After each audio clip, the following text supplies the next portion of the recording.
देशात लोकशाही आहे, जरांगेशाही नाही। ओबीसी समाज सुद्धा एकत्र येऊन मोठा लढा उभारू शकतो। मंत्री छगन भुजबळांचा इशारा। ही जरांगेशाही लोकशाहीच्या माध्यमातून चालली आहे। भुजबळांनी गोरगरीब ओबीसींचा वापर करून मंत्रिपद मिळवलं। जरांगेंचं प्रत्युत्तर।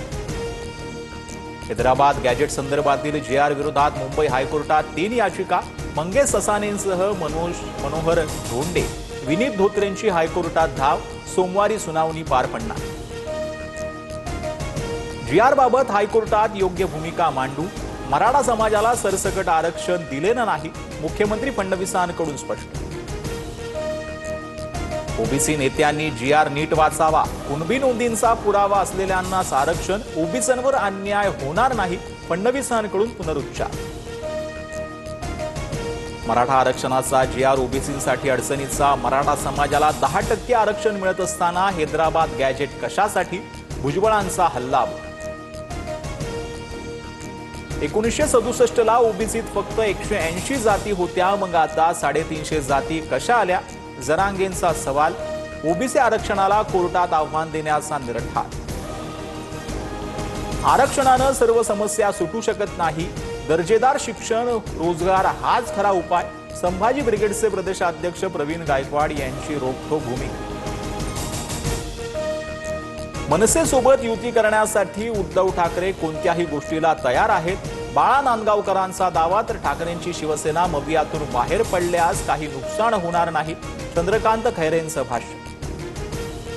आगामी महानगरपालिका निवडणुकांच्या पार्श्वभूमीवर मतदार याद्यांची पडताळणी करा। स्थानिक पातळीवर पदाधिकाऱ्यांच्या विभागीय बैठका घ्या। शिवतीर्थवरील पदाधिकाऱ्यांच्या बैठकीत राज ठाकरेंच्या सूचना। भाजप सरचिटणीस विनोद तावडे आणि आदित्य ठाकरे एकाच कार्यक्रमात। बहुचर्चित दशावतार सिनेमाच्या प्रीमियर सोहळ्याला एकत्रित उपस्थित। एल्फिस्टन पूल उद्या मध्यरात्री पाडणार। नागरिकांनी पर्यायी मार्गाचा वापर करण्याचं प्रशासनाचं आवाहन। तर परिसरातील बाधित 2 इमारतींमधल्या रहिवाशांचं म्हाडाच्या उपलब्ध सदनिकांमध्ये पुनर्वसन होणार। सोलापुरात ढगफुटी सदृश्य पावसानं हाहाकार। नदी नाले ओढे ओव्हरफ्लो। अनेक गावं पुराच्या विळख्यात। घर रस्ते गाड्या शेती कारखाने पाण्यात। महामार्ग बंद झाल्यानं वाहतूक ठप्प। अकोल्यात ईद मिरवणुकीत सिनेमातील औरंगजेबाच्या पात्राचे फोटो झळकावले। फोटोला मुस्लिम तरुणांकडून दुग्धाभिषेक।